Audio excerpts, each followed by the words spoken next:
শতকরা 80% ভোট পড়ে। বিএনপি পাইবে 205টা, জামাতে পাইবে হাইস্ট 35টা, জাতীয় পার্টি 3-4টা পাইতে পারে, ইসলামী আন্দোলনে 1-2টা পাইতে পারে, আওয়ামী লীগে দাঁড়াইতে পারলে 10-15টা পাইতে পারে।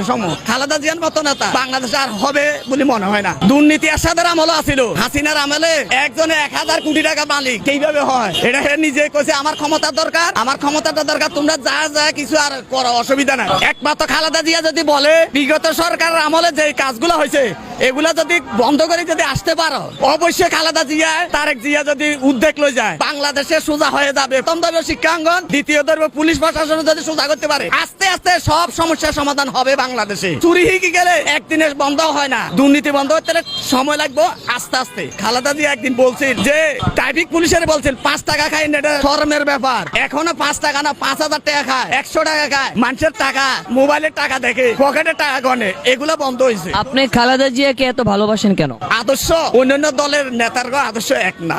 খালেদা জিয়ার আদর্শ হে ফালতু কথা বলবো না, উচ্ছৃঙ্খল কথা বলবো না, মানুষের ঘৃণা কথা বলবো না, মানুষের কুটক্তি করবে না। এটা একমাত্র খালেদা জিয়া ছাড়া আর কোন নেতাই নাই বাংলাদেশে। এবং খালেদা জিয়ার এই পর্যন্ত 10 মাসে হাসিনার আওয়ামী লীগের নাম বলছে, হাসিনা এতদিনে 10 বার সুবাইতো 10 বার উড়াইতো। খালেদা জিয়া এই পর্যন্ত কথাই বলে না যে হাসিনা বিগত সরকার খারাপ করে গেছে, আমরা ভালো করবো। এই হাসিনার নাম হলো না, আওয়ামী লীগের নাম হলো নাই।